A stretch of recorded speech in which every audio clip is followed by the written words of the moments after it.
In this guide, I'm going to show you guys how to schedule calls on WhatsApp. Let's get started. First, launch your WhatsApp. Now navigate to the calls page. Once you're over here at the top right, you're going to find this plus option. Click on that. Now different options will appear. Click on the option schedule call. Now you can begin setting up your call. Start by adding a title, and if you'd like to include more details, you can add a description as well. Next, choose the start time for your call by selecting the date and exact time you want it to begin. If you want to set an end time, tap the switch to enable it and then choose when the call should finish.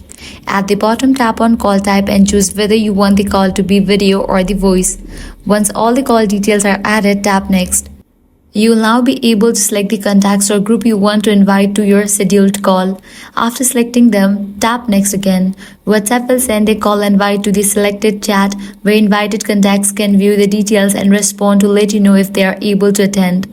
Once your call is scheduled, you will see it displayed at the top of Calls tab under Upcoming Calls. You can tap it to join when the times comes or tap it in the top right corner to adjust the details or cancel the call if needed. WhatsApp will also notify everyone you invited shortly before the call begins so they remember to join. And that's all it takes to schedule a call on WhatsApp. If this guide helped you out, do not forget to like, share and subscribe. Thanks for watching.